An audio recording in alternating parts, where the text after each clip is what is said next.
It's Shannon. Hello, and welcome to Keeping It Real with Shannon Live. It's Crazy Shannon. because you don't know how it's going to turn out. It's Shannon. It's Shannon. My kids empowered me to get out. What's going on with this remote learning and in the midst of COVID? Working for different elected officials, learning and understanding how to put your community first.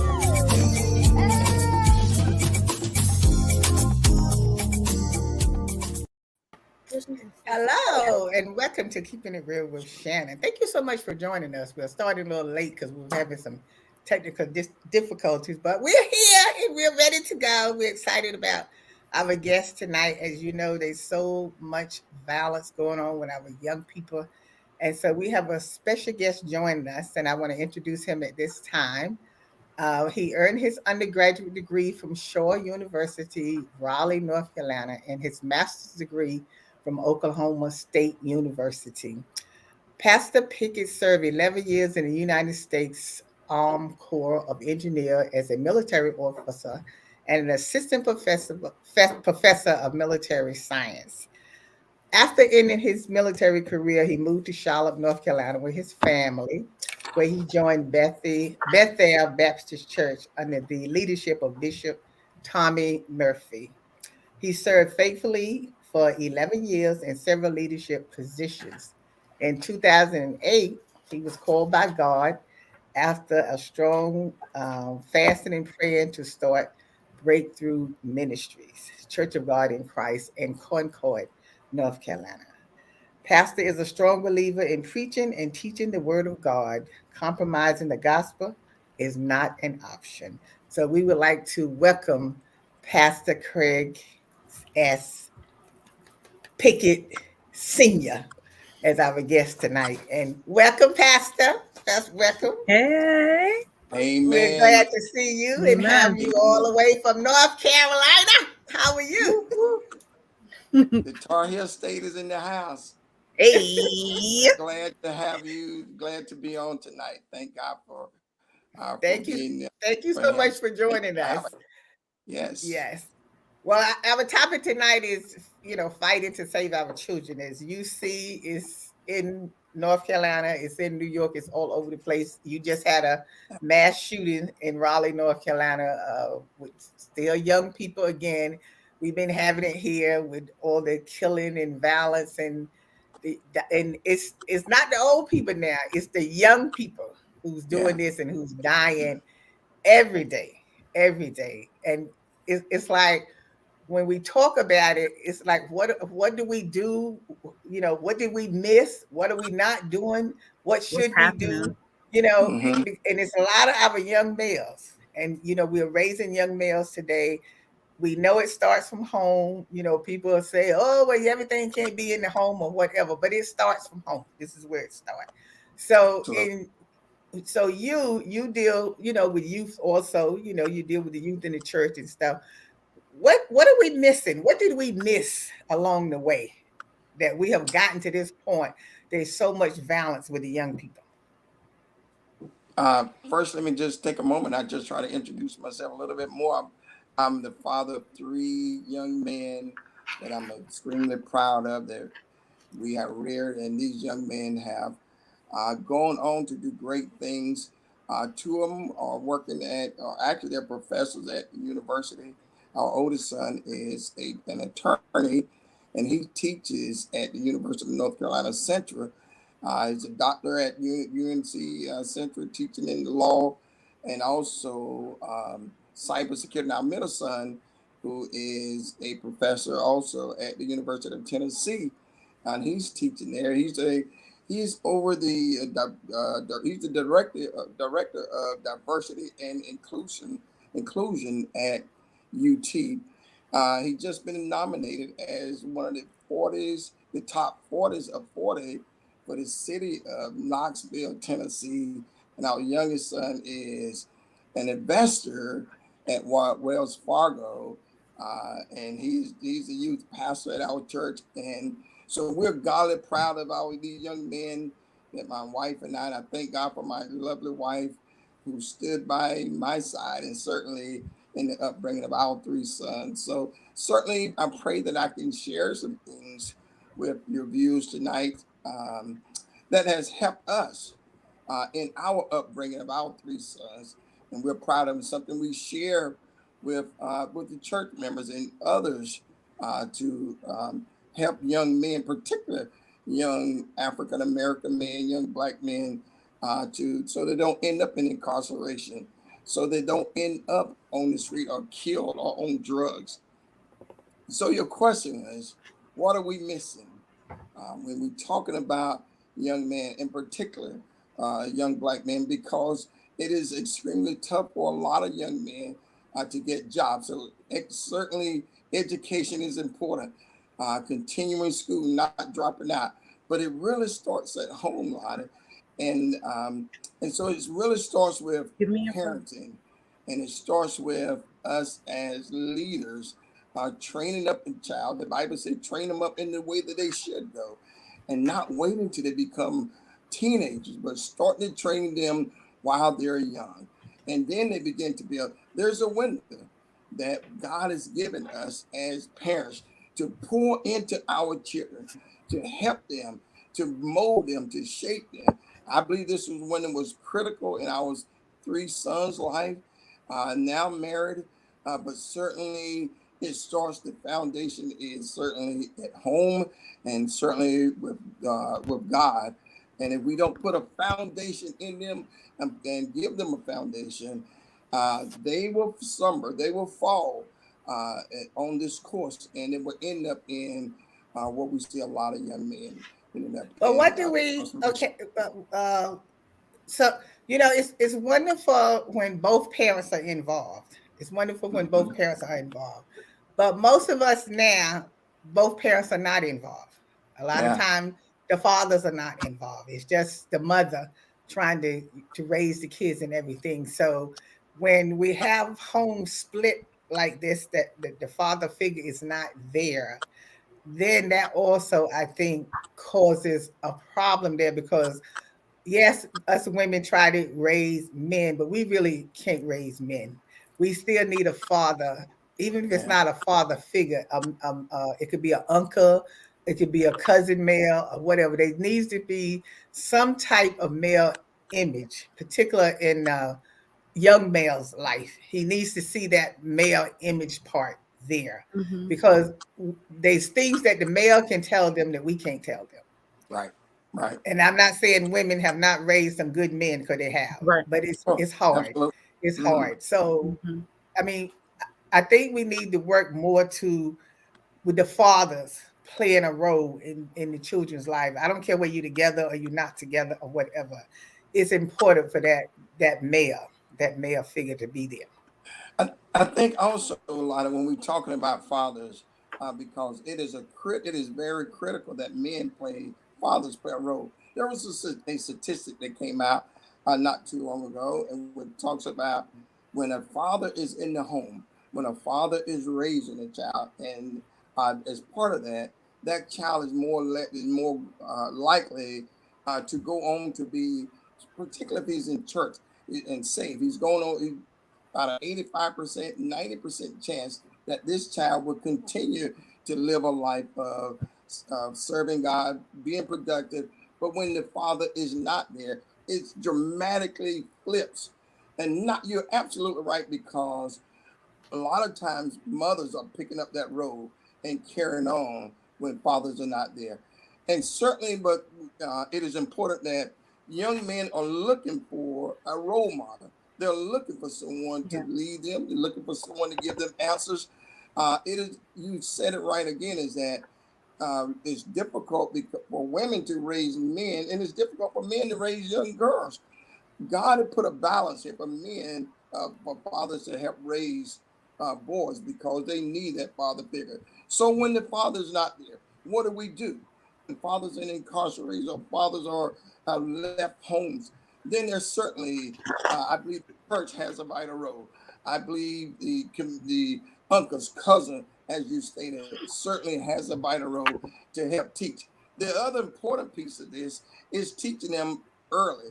sometimes you can't catch them early, but it's a much better when we can start training them at a younger age.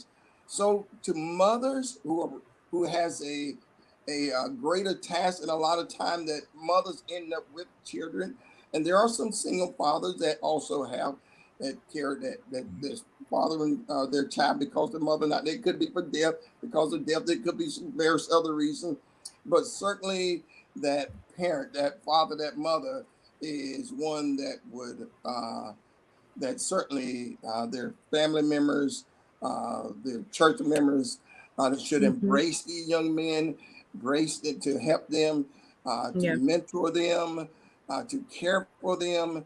And that's what they're looking for. And that's what they want. A lot of them want attention, and they want someone to talk to them. They want some leadership. They want some structure. And they were Yeah. looking, sometimes they look in the wrong places. So as a person, Allison, you were raising a young male. What I do am. you see so many signs of raising a young male? Um, I mean, it's definitely difficult making sure that there are enriching male role models. And not just, the ones that, he sees in the street, making sure that he has a safe place where he goes. I try to make sure that I keep him in, a lot of activities where, there are strong Black men. I try to make sure like he does karate and it's a Black owned business. His instructors are men. And it's like a camaraderie of boys with the other he's a Black belt, so with the other Black belts that he has. So it's definitely it takes a village, and making sure you find that village that has strong Black men in it is But important. also I'm looking at also the part that now we used to didn't hear, I mean, there's always been killings from way back. But Mhm. there's something different now. It's almost like there's something in the air. There's something totally different now because Something changed. you didn't see young people, particularly the young males, like you see them now, 15, 16, 17-year-old carrying guns. And I mean, they're on TV with a little hoodie on, standing in broad daylight, Mhm. shooting at another kid like Yep. it's nothing. Like where did this mindset come at this Okay. early age to pick up a gun and think nothing of it, to point it at another kid your age or whatever and start shooting? There's something different now. I don't know what it is that's in the air, Yeah. but something is going on. And we're going to continue to talk about that when we come back. We're going to take a quick break and we'll be right back. It's Shannon.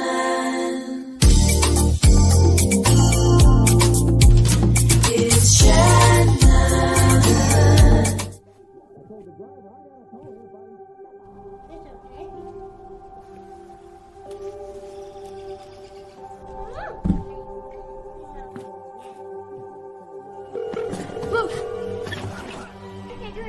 Where's your emergency? Everyone's on their way. What happened? Your friend's not safe.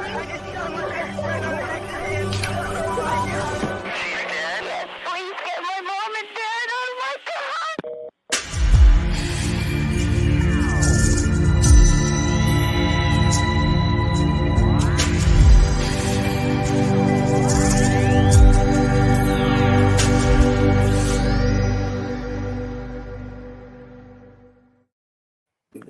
I can't. Hi, if you're joining us, we're having our hot topic today, fighting to save our children. And our special guest is Pastor Craig Pickett from Concord, North Carolina. Now, before we went to break, I was telling you this feeling. It's like this feeling that something is in the air, or something is just not right, because we never really had, like, it's like you can't even name how many killings is on every day now. And when they tell it, it's all young people. Yeah. And I never seen this before. So I don't know what it is we're going to have to do here, as not only just the parents, but the village, the people, all of us coming together to help raise these kids, because we as parents have to stop saying they don't want someone else saying anything to their kids, that they don't want you disciplining their kids. It takes Right. all of It us takes to a village. discipline. the kids and stuff, because you can't watch the kid 24/7. So if you see the kid doing something that's going to cause them to get in trouble, or you see them going down the wrong path, you should be able to say something to them, and the parents should be happy that you are saying something to them. But we can't get this village thing going again like it was before, Right. when everybody would look out for everybody's kid. I mean, I know I could go to work because I know if my neighbor saw my daughter doing something wrong, they're gonna tell me. They'll be right there waiting for me to come home to tell Yep. me what she was doing, because I let them know. If you ever see her doing anything, you tell me, what she's doing or whatever like that. But Mhm. we have lost that village and that family Absolutely. connection where we can help each other raise the kids. And I think it would be better if we could get, back to that, Back to it. and get these fathers back. You don't have to go back with each other or whatever, Don't. but we have to be able to talk and connect with each other. Yep. And You can co-parent. still be a father, you can still be a mother. I mean, but we gotta come together here, because we are losing our children. Yeah. Absolutely.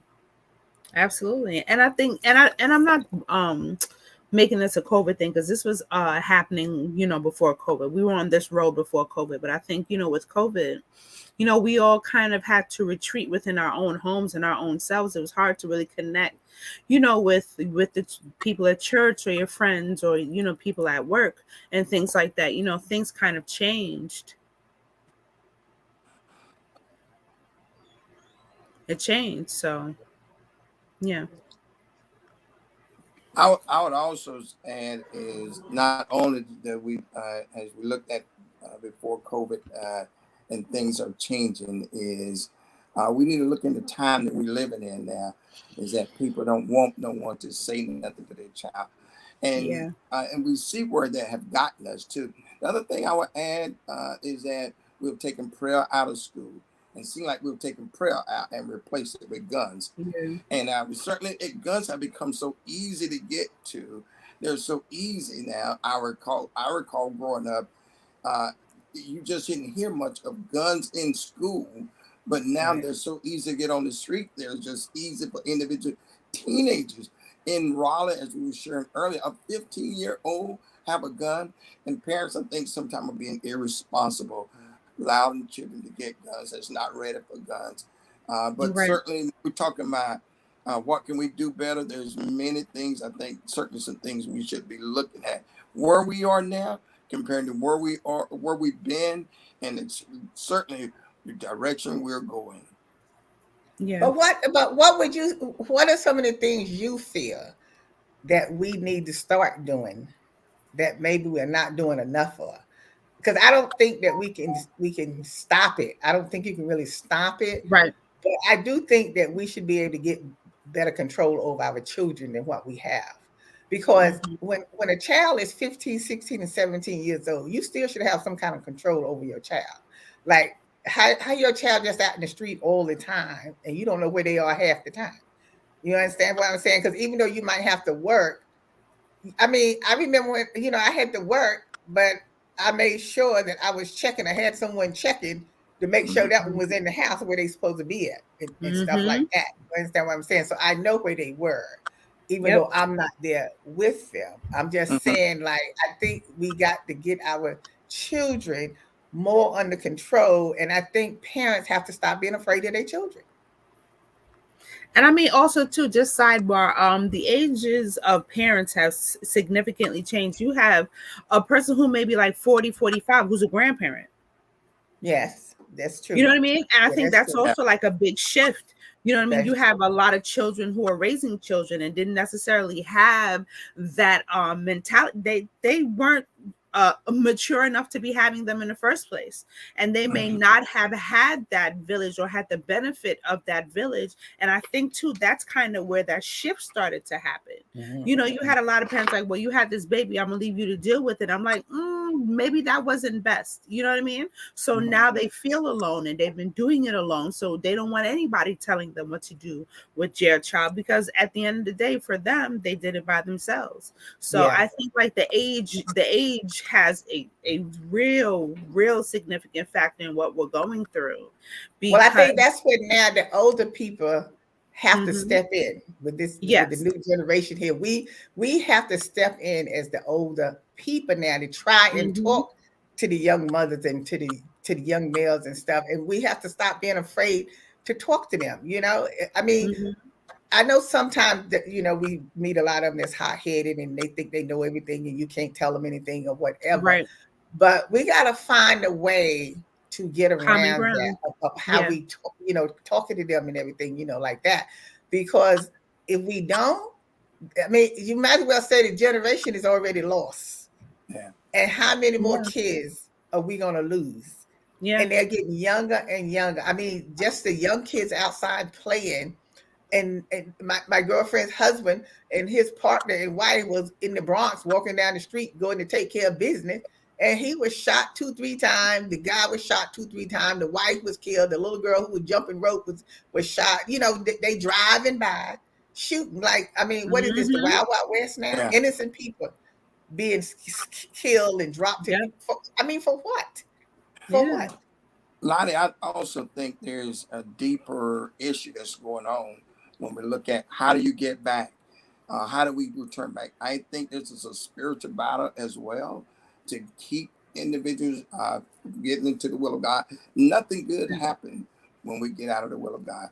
And I would certainly would say when I look at a lot of things that is being said, particular some of the issues when it comes to gun control, NRA, politicians making Mhm. more laws, all of those things. When I compare that to the Bible, certainly the law, the Mosaic law, the people never was able to live totally by the law. It took Jesus Mhm. when he came back to do what the law could not do. And so when we look at, I think there's when we start to move away and less God and trying to fix it ourselves, it just doesn't work out. And certainly laws are good because we need those, but Right. certainly our foundation and more rooted is to put more Christ in. I can't. Only the Right. Lord can change the heart of people. Only the Right. Lord can change the mind. We can give individuals better tools. Some will use, some won't. But I believe there's a spiritual battle that's going on that we don't see on the surface here, but in the background. To start when we It's think happening. about at young people at this age doing some of the things that's happening, I think Mhm. and we can't blame Sounds all this on crazy. mental as well, Lottie.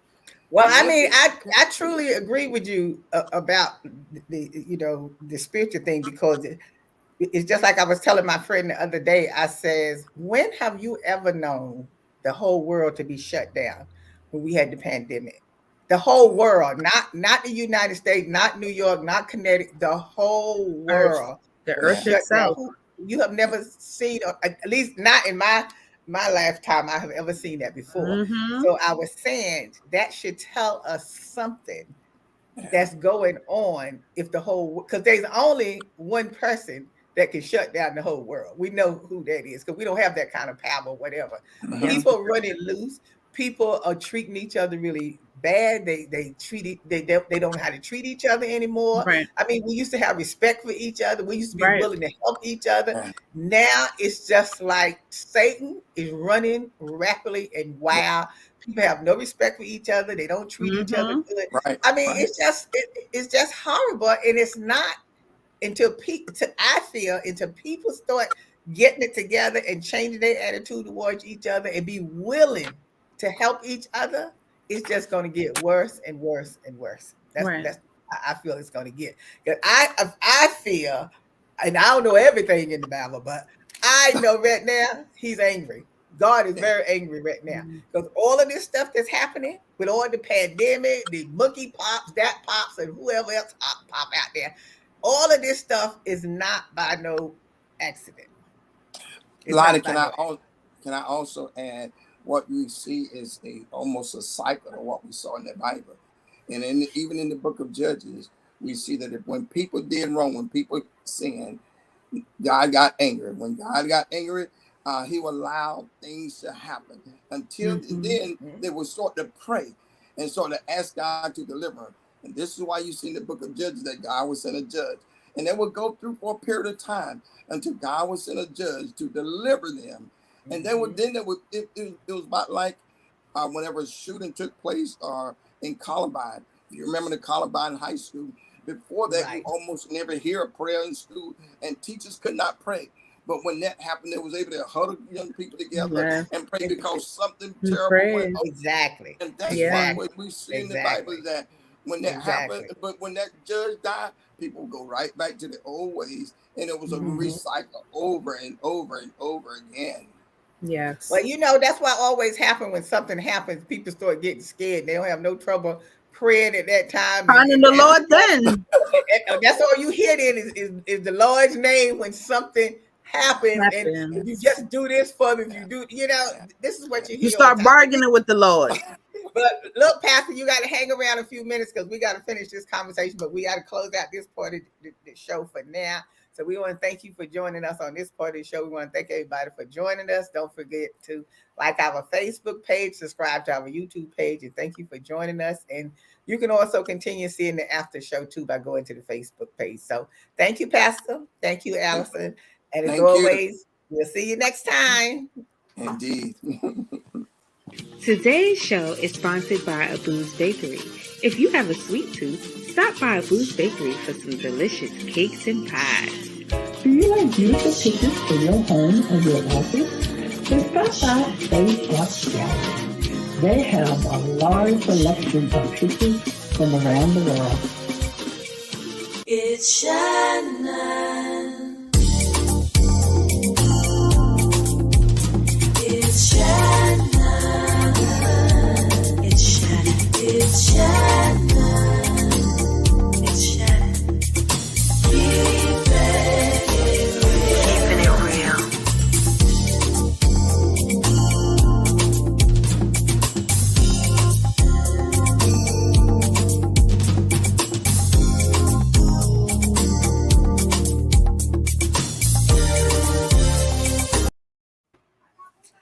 Hi, we're back with our after show, and thank you, Pastor, for staying with us for a few minutes to finish our conversation because we had so much to talk about tonight. What happened to our guests? Pastor, are we losing you or what? Okay, can you hear us? Can you hear us? I'm here. Okay, then, because you went out dark, so we didn't know what was going on at that time. But be at the first part of the show when we was talking about the community coming together and being a family to help each other, because you see what's going on in the world, and I don't think it's gonna change any. Like I said, the Almighty is gonna change it. I'm pretty sure I probably won't be here to see the change or whatever, but we see the change coming because it has to change. Because if we can't connect with the young people and the young people who are having children and stuff, it's going to just get worse and worse and worse. Yeah. And I do feel that as a people that we can come back and support each other. I don't know. I mean, I know when something happened, and I know everybody want to blame everything on the pandemic and everything, but even with the pandemic going on, I don't see where that brings it in that we have to really be killing each other and hurting each other and doing those kind of things. To me, the pandemic should have brought us closer together because that was a scary time during the pandemic. And a lot of people lost a lot of stuff. So that's, to me, is when we should be coming together to help each other. And look like that's when we would start changing. But it seems like people just got worse. Yeah. But a viewer had a really good question, Keldron. He said, do we think that we should recognize and acknowledge the problems that today's children and today's youth and parents of children of today go through? Do we need to do something to recognize that these children are going through something that we may not be familiar with? And how do we go about not only just recognizing it, bringing about change to that problem and bringing resolve to those children? Thank you, Keldron. Yes, I say yes for the simple reason is Pastor can get more into it because he know more with the detail. I say yes for the simple reason is we supposed to be helping the young people and helping. But like I go back to what I said before, we can't help the people if they don't want us to help them. If they don't want us saying anything to them. That's where the problem comes in at. Because you can talk to young people. All of us can be talking to young people. Right. Because we shouldn't be afraid of our own young people. Right. But it's they want to listen when you are talking to them. That's the problem. Mm-hmm.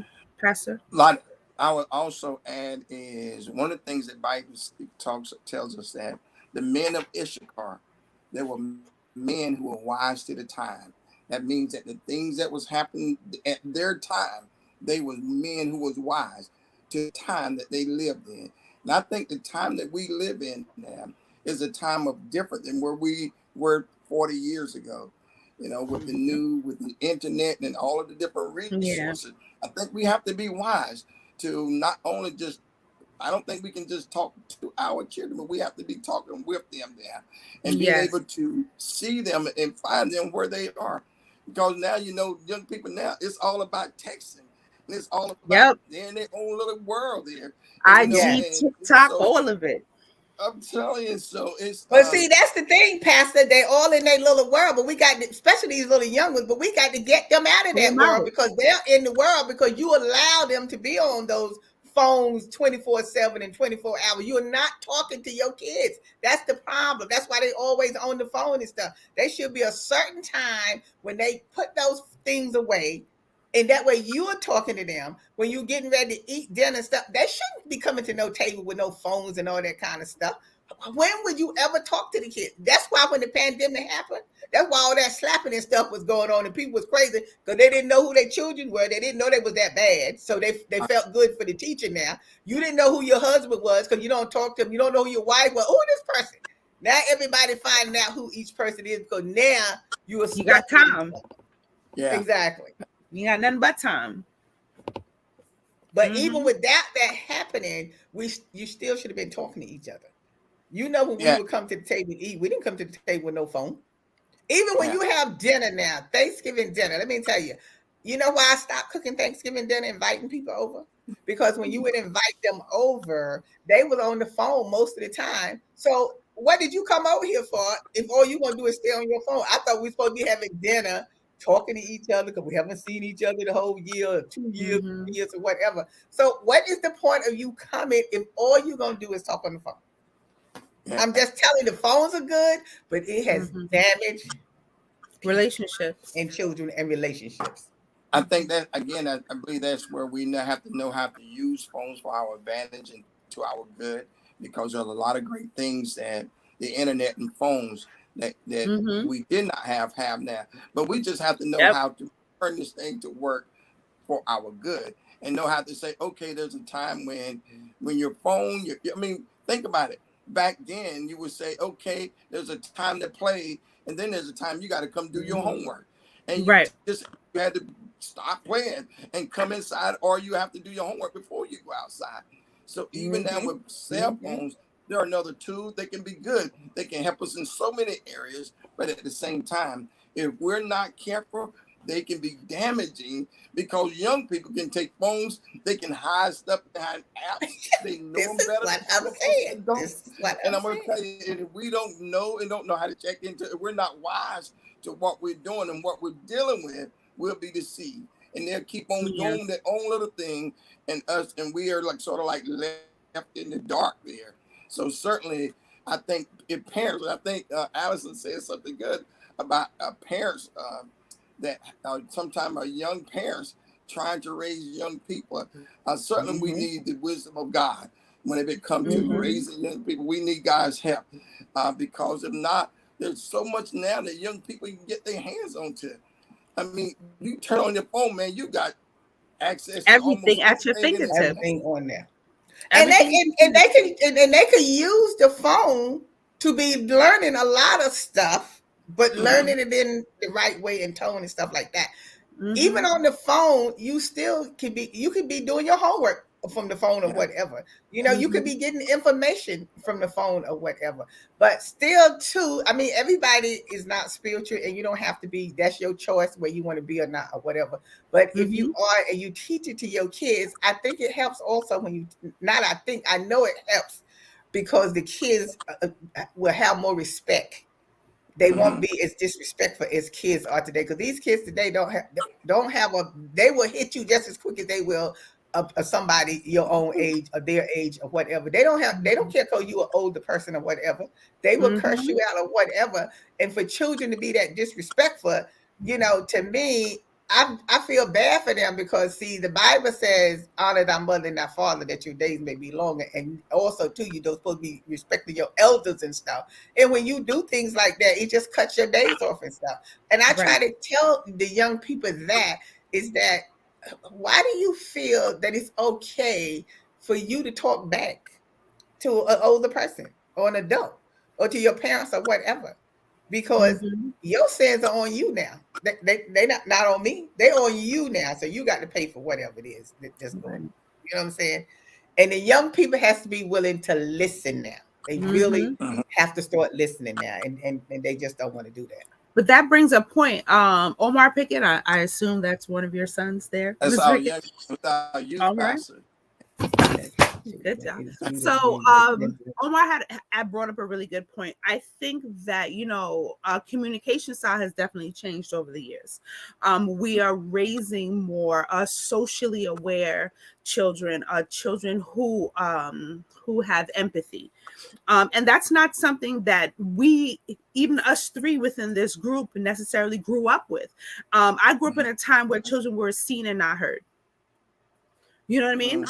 So the children that, are born now are used to, because they're being spoken to by our generation. We were spoken to, or we were spoken at.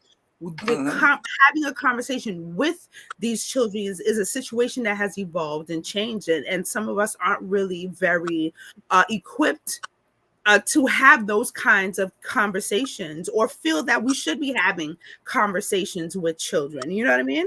Again, I was raised and children need to be seen and not heard. I tell you what to do. It doesn't matter what I'm doing.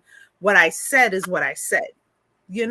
So it takes a lot on just the older generation to learn how to communicate with these children and building a rapport and a relationship with these children so they can take in that information from a place that's constructive and not just critical. Omar, I would agree with some of the stuff you said, and some of the stuff I'm not going to agree with, Joe, because we always say when we want to say something to young people that we are being judgmental to them and stuff. And what we do is we walk on eggshells when we want to talk to them because you're so afraid you're going to say the wrong thing to them or whatever.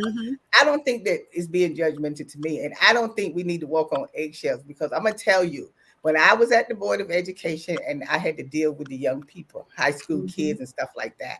God bless you. I learned that the kids want discipline. Don't think they don't want discipline, because they do. They want you to discipline them because they are not getting some of the discipline at home or other places where they're at and stuff like that.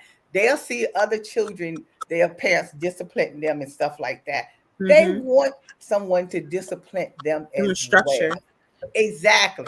They want that structure. You think they don't want it, but I learned they do want it. Because when you talk to them, and you communicate to them their behavior and how you acted. If you act like that, nobody's gonna want to, talk to you or whatever. Then they'll start talking to you saying, well, I didn't mean it. I was just saying this. That's because they want structure. They want to be disciplined. They looking for that love. A lot of times they do a lot of stuff is because that means you will pay attention to them then. Right. They want attention and they're not getting what they want. So I think we don't talk to them in a disrespectful way or cursing at them and all that kind of stuff. But we have to be able to talk to them in a firm manner to let them know, young man, young lady, if you continue to act like that, you are going down the wrong path or whatever. Don't think they're not listening to you, because they are listening. To you. They do listen to you, whether you believe it or not. I think another thing to add, another layer to add to this is that we have to also be examples ourselves. And we as individuals saying, trying to give them instruction is be that example. Don't say one thing and do another thing. And do another. Certainly, but I think a lot of young people, they want to be loved. They want someone to encourage them. They want someone. And we have to be careful that we're not tearing them down. And then they start looking up places. But even if a child is not maybe the smartest, but being able to encourage them, get them the right help, to try to, and sometimes I think it goes back to what we was speaking earlier, particular homes that may not have both parents, and that's in this child life, and it makes it difficult for mothers who may have to work, maybe 2 jobs. It can be difficult. And then the time that we do have, the individuals that we do have speaking to the young people, is that certainly we should be trying to build them up, trying to help them to see what they don't see, because a lot of times they think they know it all. They think they know when deep down they really don't know. They think they know. Yes, But, yes, but the other thing yes, I was yes. thinking too, Lotta, is if we look at where we are now, and I think about 30, 35, 40 years now, where will we be at? If we contend on this trend that we're on Right. now, what would things be like when more advanced technologies come in? If we're not training up now, I think we'll be looking at some a pretty unique situation, a special situation I might use during those times. You gotta know what special means now. Special is What? special. Well, wait a minute. What do you mean special? What is special? Double I don't hockey get sticks. Man, what's special. What it's gonna look like? It's gonna look like the Wild Wild West. What? Wait a minute. Well, Us what's do. the special? Because the kids are already beating up the parents. So what's special? What's I special? saw that. Well, when our term here in North Carolina, particularly in Charlotte area, when we say special means that you just special. Things are just they're different. They are. It's one of those things that, my goodness, there ain't no telling what you might get when we say special. Right. It could be whatever that's coming. Who knows what it might look like? Well, I don't know. I don't know what it's gonna look like, but I know truthfully, I just stay in prayer every day now, because it's like, if you're not praying every day, I'm just truly getting scared to go outside or whatever, because it's just getting so bad. But I still believe that I'm protected when I go out, because I believe in what the Creator is. I believe, so I know I can walk right out there, and I pray that I get out where I'm going. I pray that I get back home. But I still want to be where I can talk to other people if I need to talk to them. I'm still talking to the young people. Like my girlfriend will say sometimes, "Why are you saying something to them? Because they're going to knock you in your head one day or whatever." I said, well, if that's what happens, that's what happened. But if I hear their mouths, especially when I see them outside or standing on the corner, and they be talking like, "Oh man, that bitch, she did this," and so I have to ask them, "Well, who you calling a bitch? Who you talking about?" Oh, miss, that's just the way we talk. I said, No, but change you that calling a woman a bitch, that immediately. means you're talking about your own mother. Would you Mhm. call your mother a bitch? Well, no, we're not. I said, but that's not how you talk. Right. Why would you be calling your girlfriends and stuff? Why you want to have that conversation you as a man? Because you're growing up, you're gonna grow into an older man. You have to have respect for women. You cannot Mhm. disrespect women. Okay, so you need to learn that now. You cannot be hitting on women. You cannot be disrespecting them and talking to them like they don't belong to anybody. You know what I'm saying? But the thing about it is, today we have to still speak to the young people. I don't care what they say and how they come out, or because we all are not in the same situation, and we don't have anyone to back us up. Some people are not in 2-family homes. Most of the kids now is in a one Single family parent home. home, and that one parent is doing all they can to raise them. Okay, Omar. All right, Omar. Thank you for. Wait, but Omar brought up a good point. So Omar, right? What would you do in Omar bring up all these good points and stuff. But like I said, we still got to reach out to our young people. We still got to let them know that we care for them. Right. We still got to say something to them. I don't care how upset they get or how mad, because I still tell the young men to pull up them pants. Pull them pants up, because I'm tired of looking at them underwear and stuff like that, because that's not how you want to go to get a good job and all that kind of stuff, So, hey, look, we got to go. We got to continue that question on Facebook. All right. All right. I and one more thing is that because I'm a firm believer that where we are, if we really mean and really want things to change, it's going to take Mhm. not, it takes us working, but it's certainly going to take God. Only the Lord can change the heart. One of the things I'm Exactly. Right. reminded, the Bible lets us know that God always have a remnants of people that will pray. If we're sincere, we're really, God can change any situation. He can change Anything. the heart. I'm reminded Anything. of, again, of Second Chronicles says, if my people which are called by my name, if we humble ourselves and pray and seek his face and turn from our ways, he said, then will I hear from heaven. And I forgive Mm-hmm. your sin and I heal your land. God can change the hearts of people in politics. He can change the hearts of young men. He can change the hearts Yes, he can. of parents and fathers who have given up. And then he can start to put in the hearts of people, young people, as they're growing up. I believe our foundation has to be the Lord if we want this to change. We can try a lot of things as they did in the Mm-hmm. Bible, but until the Lord get into it, if we ain't putting God in this equation, we'll do a lot of things that the Bible says. They'll be like having bags with holes in them, and the more you put in, it just fall out and it amounts to nothing. But certainly, I believe Mm-hmm. God Mm-hmm. says faith without works is dead. Yes. So we have to do Yes. something. We have to work. Yes. But certainly, it was building that foundation because it's their character, their integrity. If they don't have that, you can make a lot to go to play basketball, but if you don't have integrity, you won't stay in there. You'll do some of the things that the player did in Yes. for the 49ers and Yes. get caught up in stealing Yes. drug dealers and stuff.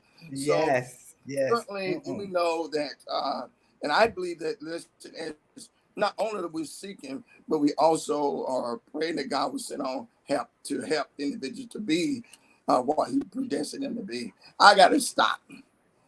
But you Mm-hmm. That's know what okay, a preacher Pastor. always loves to That's do. okay. You preach tonight now. That's okay. You can preach tonight because, like I say, it's just like when things had happened with the pandemic and people will say, oh, well, you don't act like nothing have happened to you or whatever. I said, look, I'm scared of God. I do what he tells me to do. I pay my tithes. I do everything I'm supposed to be doing. I help people. I give away stuff. I do what I need to do because that's what he wants us to do. I'm not going the other direction because I'm trying to Yeah. get through the gate. So if you ain't trying to get through the gate, that's on you. Because I want to get through the gate or whatever. And this is how we have to be humble. You have to be humble and stay in prayer and pray. But I don't think sometimes people act like they believe in prayer or whatever. Yeah. I don't know what it is. I just I'm gonna do what I'm supposed to do because I'm That's all you scared. can do. I'm scared. So I'm gonna I, stay in prayer and I'm gonna do what I'm supposed to do. yeah, we need to pray for our leaders, pray for our country, pray for one another, and that the Lord would do what we cannot do. But yet still, He has us here for a reason, to Oh help yes. Mm-hmm. out Oh and use yes. us. Oh yes. Yeah. Absolutely. Oh Yeah. yes. Well, thank you, Pastor. You can come back and preach anytime you want to for us. Look, and let Allison done people told me know. 3 times. Time out, man. It's okay. It's okay. Let people know when they can come to Breakthrough Ministry. What time on Sunday? It's service. You have service also during the week as well. So let them know. Hmm. Certainly, again, let me just thank you for having us. But we still, because of the pandemic, we still do hybrid service. We have prayer on Monday, Wednesdays, and Monday, Tuesdays, and Wednesdays. And then we have Bible study by Zoom on Thursday evening. And then we have our worship. Then we have Saturday school. Instead of Sunday school, we do Saturday school at Saturday morning at 9 o'clock. And then we have worship service on Sunday at 11 o'clock. And so we Okay. only service on one day on Sundays, but we still try to make it available for individuals to get on our Zoom website. Of course, our website is BTM COGIC, and you can pull up our website, or you can go right to the YouTube channel, put in Breakthrough Ministries Church of God in Christ, or Right. Facebook, and you'll see us there as well. So Okay. look, if you're traveling through Concord, North Carolina, make sure you stop in to Breakthrough Ministry to hear Pastor preach. I had the privilege of having him preach when I was visiting there, and I really enjoyed the service. I really enjoyed him and Lady Patricia there. Hi, Patricia. I really enjoyed them while I was there and everything like that. So listen. Thanks again, Pastor. And you know, if you ever this way, call me. Okay, then. Indeed. Indeed. Take care Thanks now. for having Yeah, me because I on. got to come back that way so I can get some good old collard greens and stuff when I come down there. I have a right place for you. I have the right place when you come down in Concord that you're gonna love. Pack me some. Oh, okay then. All right. I'll It. remind you when I'm on that way. You're gonna love it. And whenever you back down here, your money's not good enough. Okay. Okay, all right. So thank you for coming on again. Thank you, Kathy, for joining us. Thank you, Omar. I love you, Omar. Omar, that was me that responded. Just FYI. Thank you, and always. Okay, we'll see you all next time. Thank you. All right. Bye-bye. Thank you.